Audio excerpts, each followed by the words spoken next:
Will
siwezi Bwana, mimi siwezi, mimi siwezi Bwana, mimi siwezi, mfalme wa ajabu. We can do without you, God. Jesus. You are our Father, my Father.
tunaamini ya kwamba unatenda, tunaamini ya kwamba unatembea pamoja nasi.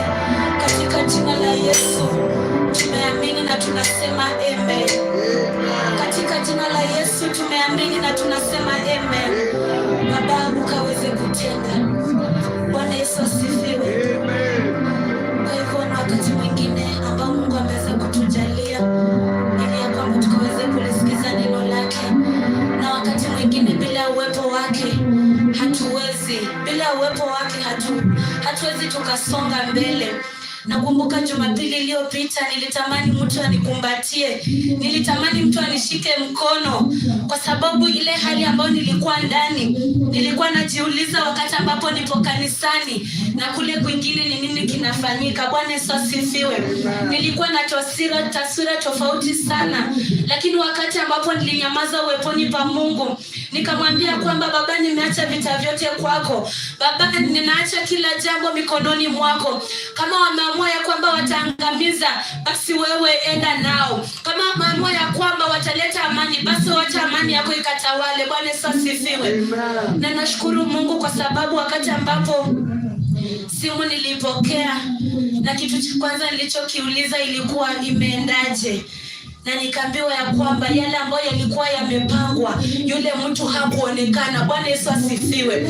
Mambo mengi yatapangwa, adui atapanga mambo mengi, lakini ile siku itakapofika hataweza kuonekana, kwa sababu uwepo wa Mungu uko mahali pale, kwa sababu wewe unaishi katika uwepo wa Bwana. Bwana Yesu asifiwe. Wanaweza panga, lakini Mungu naye alishajua ni kipi ambacho kitafanyika. Bwana Yesu asifiwe.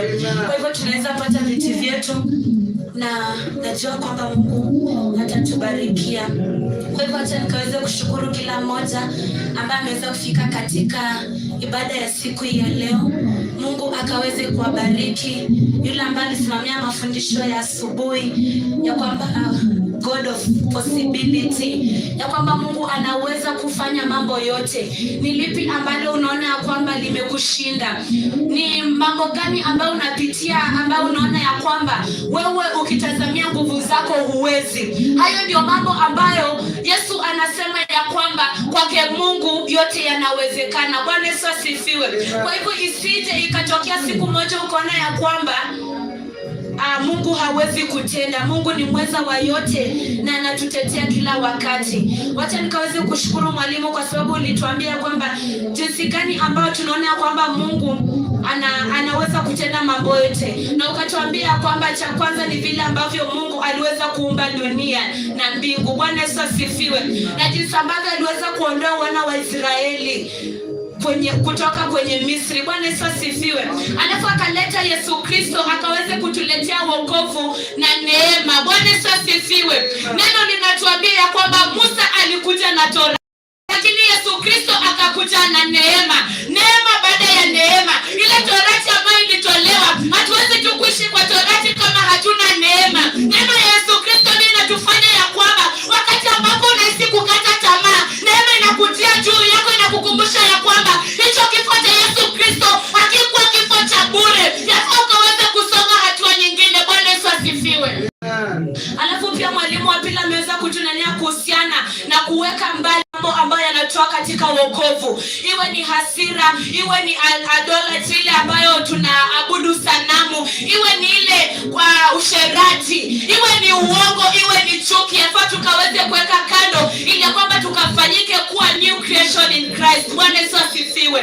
Na wakati ambapo tutaweka hayo yote kando, hakika tutaona kwamba kazi inaendelea vizuri. Bwana Yesu asifiwe.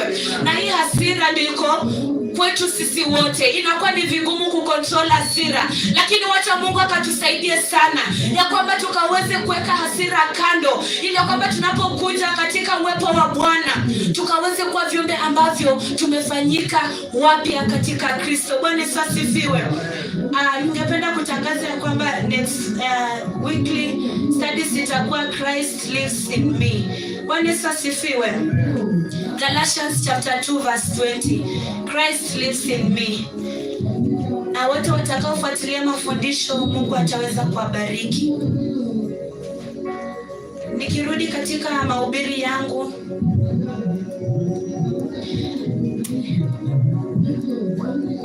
Nimejaribu sana kutafuta kile ambacho nitahubiri. Galatians 2:20, Christ lives in me. Lakini unapata topic fulani tena unapata ingine. Kwa hivyo wacha tu tuende jinsi ambavyo Roho atatuelekeza. Kwa hivyo wacha topic yetu ikue the legion. Bwana Yesu asifiwe.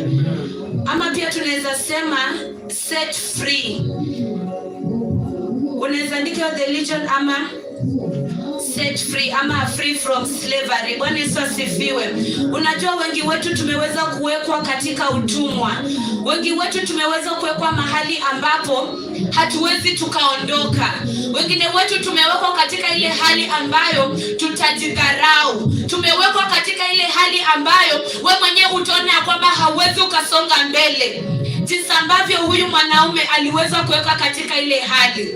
Yeye alikuwa ni mtu ambaye amejitenga. Hata watu ambao walikuwa karibu yake walikuwa wamechoka na kumweka katika zile chains. Bwana Yesu asifiwe. Kwa hivyo alikuwa anaishi peke yake. Bwana Yesu asifiwe. Kwa hivyo itakuwa Mark chapter 3.